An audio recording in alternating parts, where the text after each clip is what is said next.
ndị be anyị nọ n'anya ebe anyị nọ n'Ọjọọ Health Center na-enye Health Center Ọjọọ Ụzọwan Local Government Area Enugu State. Ọjọọ Health Center. Ọjọọ bụ a community n'Ụzọwan. Na ihe a bụ ụzọ si Enugu town gawa Nsụka wee gbarata Ọjọọ. Ogwunu mfụrụ ka ọ dị. Ị na-anya otu efukwa ka ọ dị. Since Enugu State bido mewe exist. Etenubeghị ụzọ akụrụta ma ya fọrọ egbu ya ratrat. Une nwere ọkụ? Since Enugu State mewere exist, une nwebeghị ọkụ? Okay. Now, since Enugu State Government mewere exist, obodo enwe ihe a na-akpọ ọkụ NEPA. Fenwere ọkụ, fenwere power supply, na ụzọ fa. Amara na a na-eti akụrụta, inepu anya efukwa side nke a. You know? Ebe a na-abụ Ọjọọ. Ụzọwan local government area, otu Nkanu si bụrụ local government n'Ụzọwan. Otu Ogwu si bụrụ a local government. Otu Ezeagu si bụrụ a local government. Otu Enugu Ngwo si bụrụ a local government. Okwu eziokwu. Otu a ka ebe a si bụrụ a local government n'Ụzọwan local government area. Otu a ga si bụrụ community in Ụzọwan local government area. Now, first na fe nwere mmiri as a community. Na ga gbapụrụ fa agbafu ada alụzi ọrụ. So we are going inside to see their health center. Let's go inside. Ọjọọ Health Center, maybe the building below here. For the building, now one of the entrance. Onwere ya forever. Ọjọọ Health Center, Afuhom Mmadụ. Here bụ Ọjọọ Health Center. Here one of the building. Here the building. Onwere ya forever. Yeah? Na-abịa.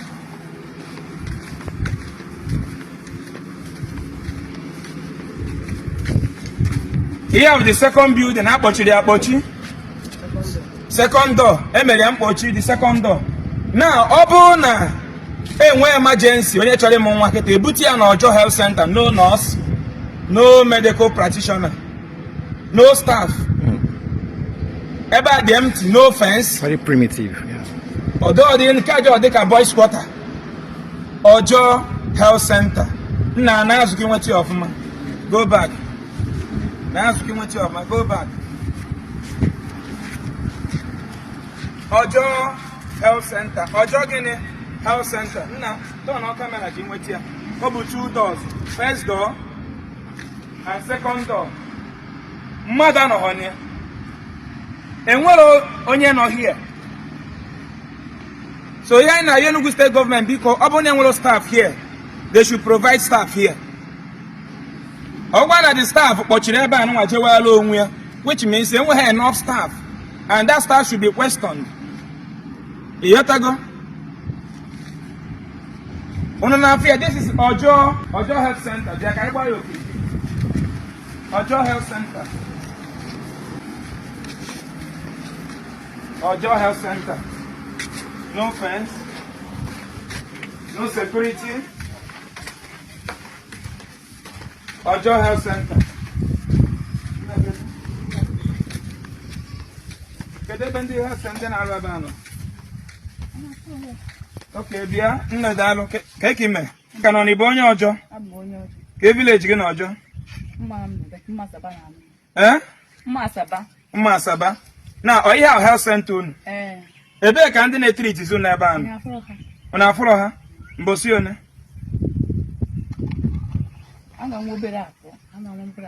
Ha na obere ha na. So ha na-go for today. Ka na-akụ kịta, check time. After 2:03. This is to 3 p.m. right? 2:57. 2:57 p.m. and there is no medical practitioner here. And one of the community member na-ekwu that na all staff bịa ha na obere ha na because they don't have a good management. So nwezi onye chọrọ ịmụ nwa kịta kedu ihe ọ ya emezi? Oke onye ime mewere na ama mbuti ebe. So nwanne anyị nwaanyị si na onwe onye ọbụla ime na-eme butere here now. No nurse, no doctor to treat them. Ebe akpọchiri iru akpọchi onye maka ime ya adị. So I get it from the PG of this community today. I will call him on phone. Macho number. I can definitely PG. Dom. I beg on. PG Dom Obaji, the PG of Ọjọọ community. I get it from you. Can you hear me? Now, and we'll study medical practitioners here. This is after 2K50. As an apochigo, Hano Bele Hapochiena, Hanapop every day. How many days we have? 2 days. We 2 days. Hamambiolo. The no you remember, Ebuti about Bonaba again. And this is Ojo fundamental human right. In a health center provided for them by the government, but it's not functioning. Here from here is that Ojo Health Center is not functioning. That is what we saw today. So we'll start from the PG today, which is Dom Obaji. So when I will call him on phone, I will also record on it so that the world will see what I was discussing with him. Well, let's go. So you have inside Ubenajima Community Health Center here and their compound here. In a Hanway gate, Hanway fence and way gate. Yeah, their compound, right one. Now this is the main building. In their main building, if some places appeals out. Can you see it? This place appeals out. Cameraman, you want to go there? Let us go inside and see what is going on there.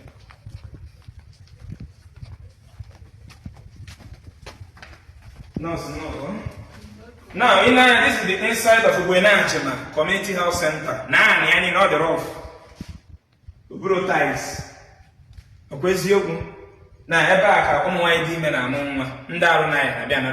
there is no ties, or the very local, very dirty. No.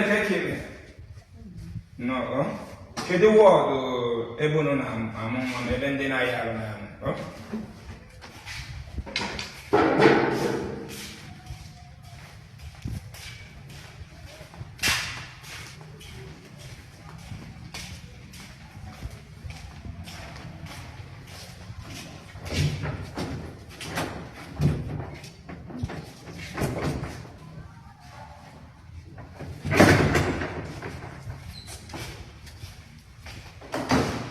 okay. Now, ever in the world, no, see, I don't know, yeah. In the world, ever come whatever it is patient. Then one must one of the labor room. How much am I labor room? The other side. Oh yeah, the other side. After there, sorry.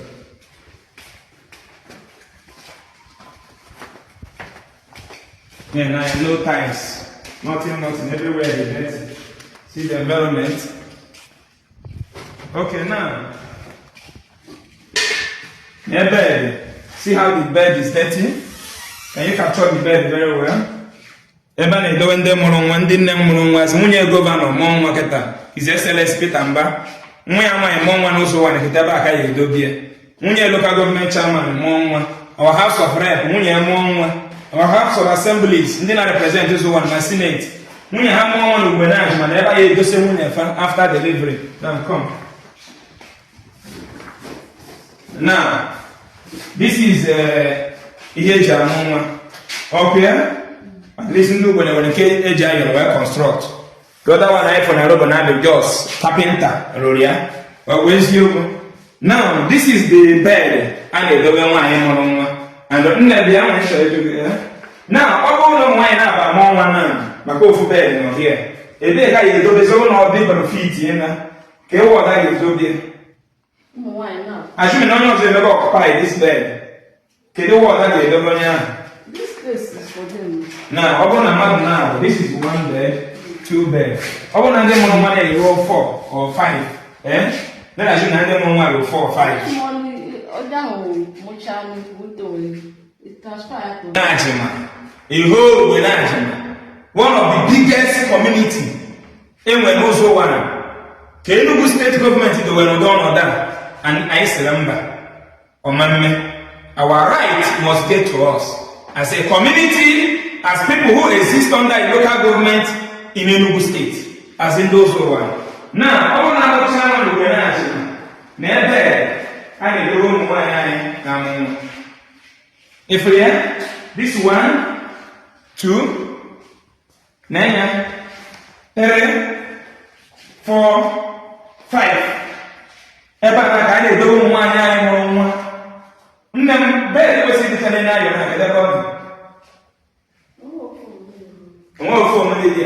So some get home the number 1, 2, 3. And the why ever did that you know we cleaner. Now give up nurse, a medical practitioner, Jack Feature Hospital now because of the government clean employee, right?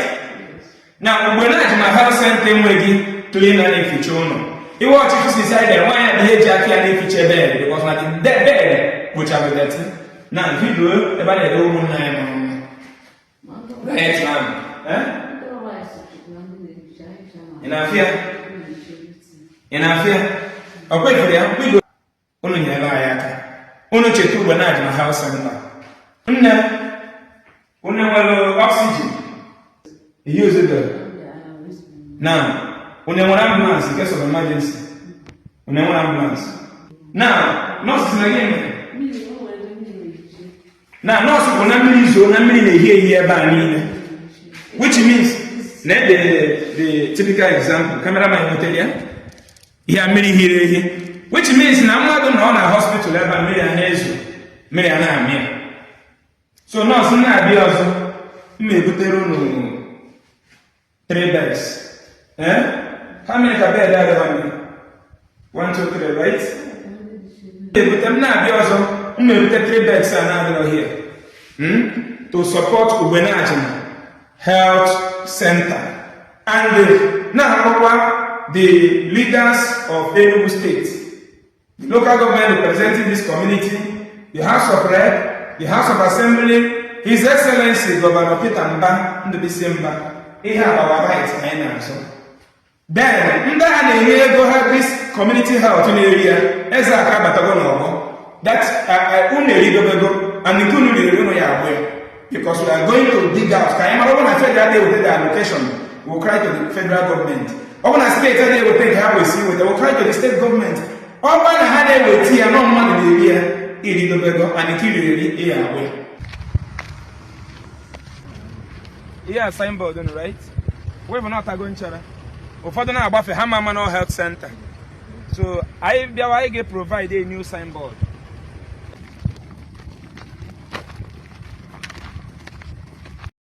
Now, everybody know na community health Nden Robo, my village. My village be here. This is my community.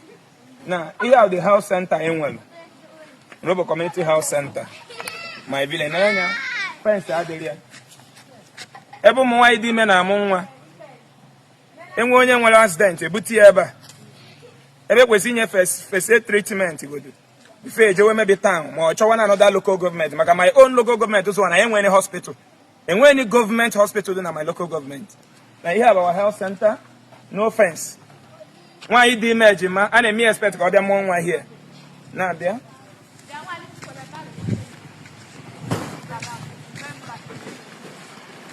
kono for ya ready no ke egwu ka nna egwu here the community when they represent here na federal when they represent here na state community with local government chairman and community with governor, right? Here a community with a president. Look at our health center.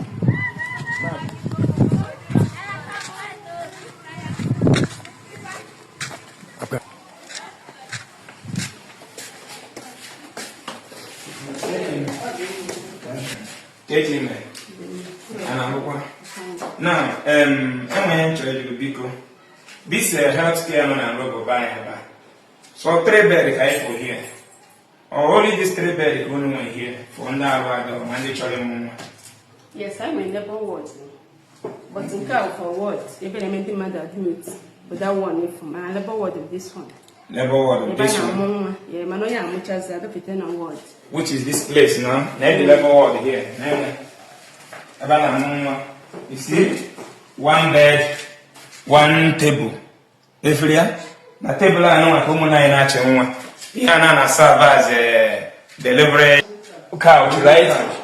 delivery car chọ ihe anụ na asa ahụ nyanwa tebụl anụ kapịnta ji ọsịrụta kọọ ya zinc ịghọtago na ofu bed dị na Nrobo Health Center dị 4 ofu dị na delivery room na 3 dị na ward onye mụcha nwa ikoria baa na ward local government chairman nwunye gaga amụ nwa here ana m ajụ gị ụzọ one local government chairman your wife aga amụ nwa here His Excellency Peter Ndubisi Mba nwunye gị aga amụ nwa here onye na-represent anyị ụzọ one and Igbo Etiti constituency na Federal House nwunye gị aga amụ nwa here our House of Assembly nwunye gaga amụ nwa here onye mara onye ọ ya abụ ome mmadụ ọma ndị ya nwa ihe ya bụ ime onwe ọma adịghị memenye mmadụ nna bịa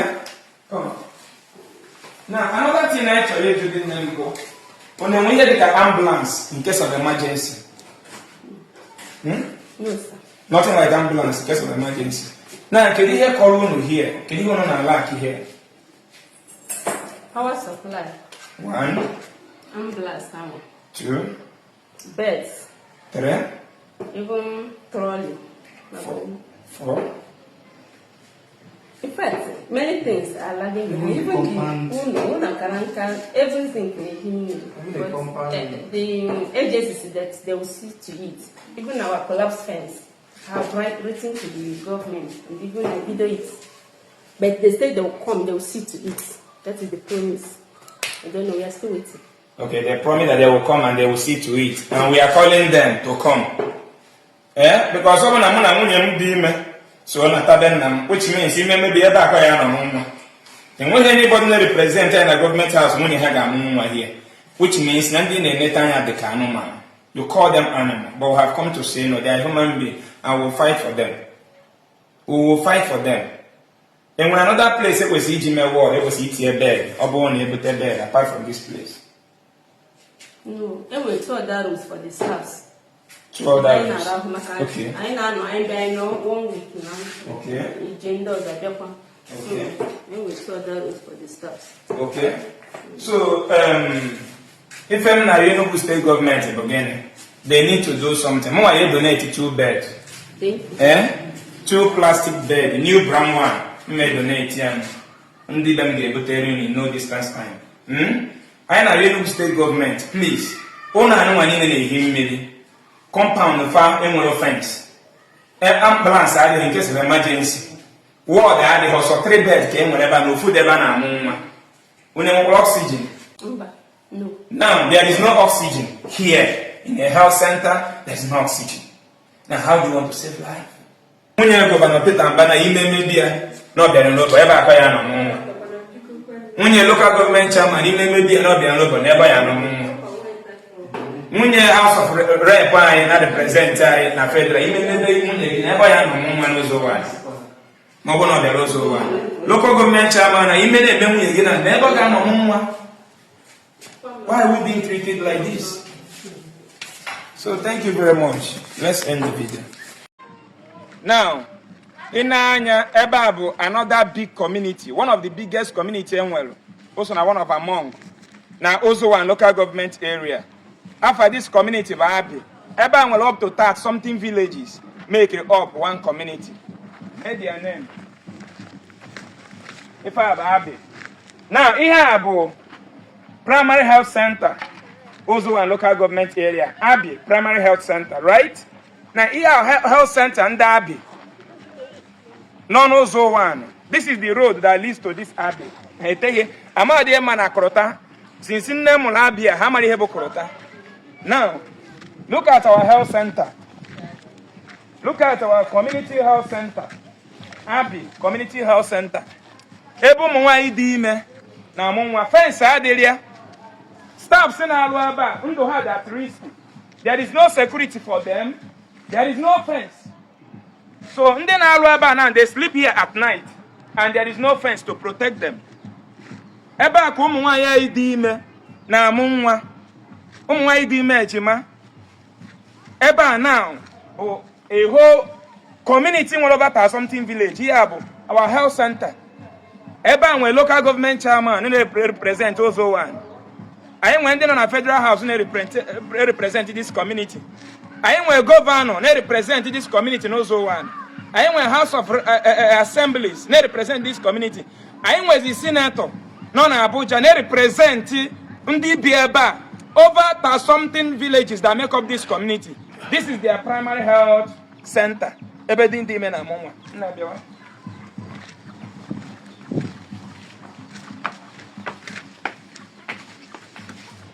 Something villages make up this community.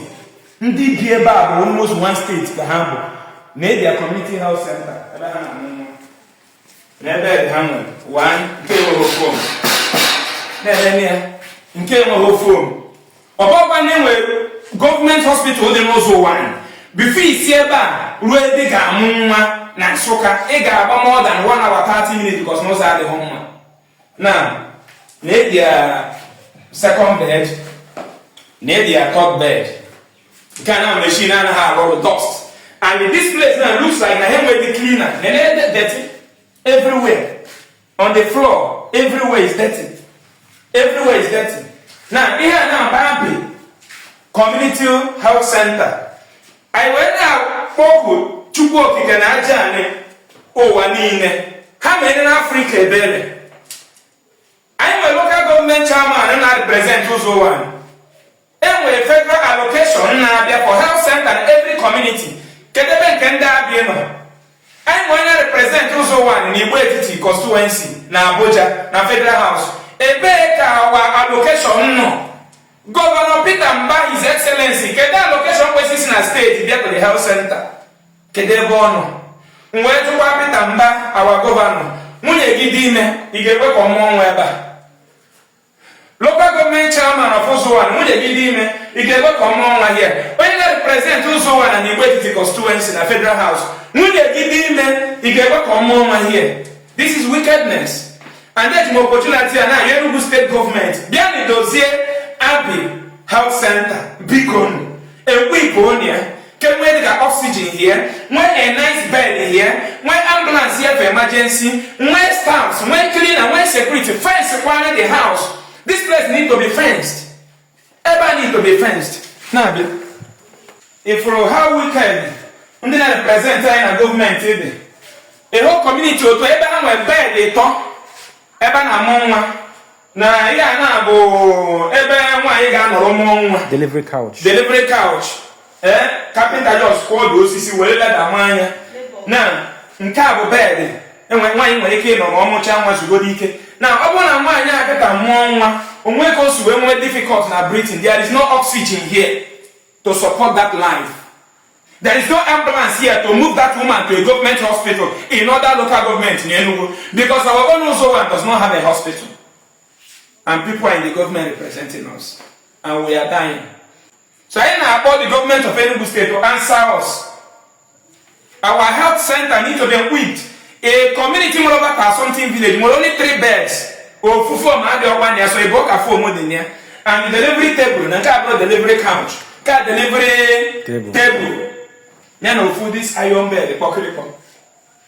A whole community. And where your governor of Enugu State, local government chairman of Uzowan, when I represent in a House of Rep, give one in a House of Assembly, Munyu Dime, Fagamunwa here. The Akaibande na Laba John. I am to live the cable on the Mela. Now, this health center does not have lab room. In what kitchen, what can be emergency here? What any labs machine to check that child blood percentage? Full blood count on kids, whatever they near here. As Nick or what I clean out one banana, they check my level of Baliano, come up with shortage of blood common. Abbey Health Center in here. The same thing with the rubber community as well. Now, can they oxygen on one? You people don't have oxygen. Can ambulance on one ambulance. Now, only one without fence and gate. So you sleep here till dawn without fence, without gate. We don't have fence. Okay, I tell you, you rush inside.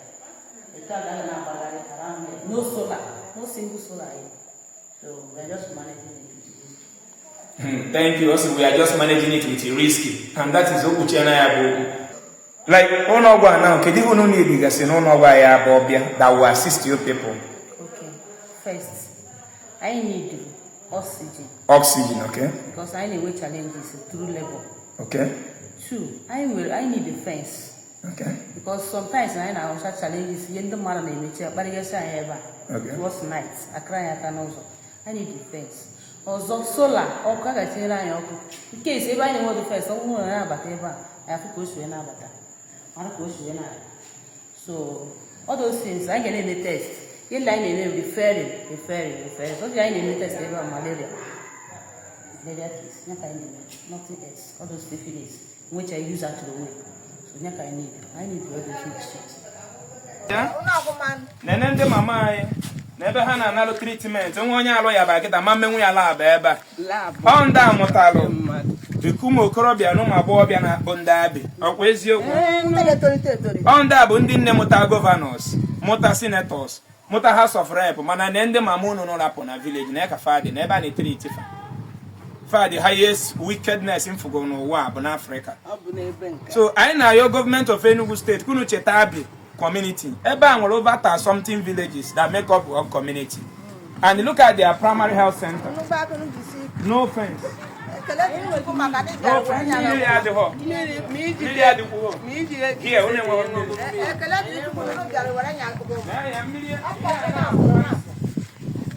Here, ihe na ha agba ihe a fancy ihe na fancy ihe a fancy fe nwelo mmili and onwe ihe na alụ ọlụ ebe a amara m ebe m ga-ebido ebe nke ala ime ọnụ no fence nothing no fence nothing onye nwekwa cleaner onye nwere cleaner mama kedu ihe ifuru n'ihe na-emebe unu ya m hụrụ na ndị gọọmenti anaghị eneta anyị enye ọfụma ihe kwesịrị ka ha mere anyị ha chọgo mere anyị ha nefuru anyị enyi ha megodo eme ndị mere ogologo akpụri ha wee rie ị gara azụ mgbe na nwere ụlọ arụchara edoburu kwụkwasị osu kama a ga-akwụkwasị azụ nke ọ bụkwa onye ahụ and for the health center for nurses ebe ha ga-ebi enwebe alụ for nurses ebe ha ga-ebi mama bịa gosi anyị ebe a na-aga ka anyị na-eso gị now ụlọ akịtụ nọ na-afụ now ndị obodo aba bi na complain na gọọmenti wetara ego si lụọ ọrụ febe nurses ya ebi maka ihe na-ekwu kịta mụ na local government chairman ga-achịpịa nyere Uchukwu na mmadụ I will lead this community to the government house to the local government house ka ya ụgwọ anyị adasị na ọya ri na ya gwaza ya eri the money ọkwa eziokwu because onye nwa ga-enye anyị account how it works he must direct us onye anyị ga-ejide read the money ọgwa na ọya nwa ya ejide ya nwa now gọọmenti eweta ego si lụọ ọrụ ndị nọọsụ ebe ha ya ebi alụsịa ya kọọ ya gbamgbam na enwe eze bịara atụfu ya n'osisi anyị na-elekasị dakpọsịsịa very soon now ewu na ọkụkọ yibe akwamowa nwa ebe a build na-eme gịnị a collapse ọnụ ihe a bụ na Abi community health center nke dị n'ụzọ ụwa n'Enugu steeti mmiri ha ebe a mmiri ha anaghị agba ụlọọgwụ akịta enweghị mmiri so duto na ebe enwere fence as you can see it na fence adịrọ here na ndị ori wee jide sola niile dị ebe a zuru na ana m ayọ local government chairman of Izuwan is our right unu bịa fence at this place 1 renovate this place 2 equip here with oxygen with ambulance Mathias Ezeaku Ejiofor ga provide bed niile dị ebe a na anaghị arụ ọrụ I will provide those ones. Bed in on this health center na Abi na no hall I will provide it. So ihe anyị na you know boko ono bia maybe nketa nke echi na our right call. The governor of Enugu State please. When I represent in federal if abolu unu idnye anyị ife unu jazala fa na unu na chi anyị. Na obodi bia na la vote. Unu na luze anyị vote our own right adammiri. Mathias Ezeaku Ejiofor apụtagokwa ọ ma ndazi mmiri ọzọ. Na-asị na na-ebido n'ụlọ amalụ ma mee gịnị pụwa ezi ana m etinye mgbu mba ọzọ n'onu m anatagwo mbe nna m and metikwe mkpu a anabe nna m na unu waga anụlụ ọnụ m. This Abbey Health Center needs to be renovated, equip them with emergency ambulance in case of emergency.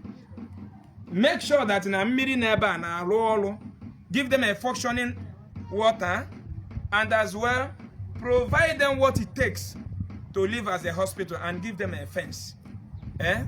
If I can ayo the government of Enugu State, ayo chie obunu nemelo, I will lead this community to the local government chairman office in peaceful demonstration. It is constitutional and is my right. Yes, I know na health center nke dị n'Ogulugu, nke bụ community nọ n'ụzọ 1 local government area na Enugu State. I know n'Ogulugu community health center nke dị n'ụzọ 1 local government area na Enugu State. Yeah. Na anyị na ifu na ebe ni na aba ife. Okwe eziokwu. Ebe ni na bush. Afife. Now, I think this is the building. And this is their signboard. One man I have you have their signboard. Health Center Ogrugu, also one local government area in Enugu State. Where's your now you ta if been na ba if right round, okay, fear. Afife okay. Now let's enter the inside the health center. Who there? Now the door is locked. Come put this door for all. The door is locked. Are you a staff here? Cleaner. Yeah. Are you employed as a cleaner and you are being paid by the government? Or you volunteer? You just volunteer to be a cleaner. Yes. And you are living here, right? Yes. Are you being paid by the state government? No. We want to assess here. We want to see inside of The it. key is not with me. It's with the nurse. Oh, the person, the key of this hospital is not with you. Yes, sir. Is where? It's with the nurse, and the nurse went out. She went about something. So the nurse went out, locked her up, and went out with the key. Yes. So let us assume that they rushed an emergency here.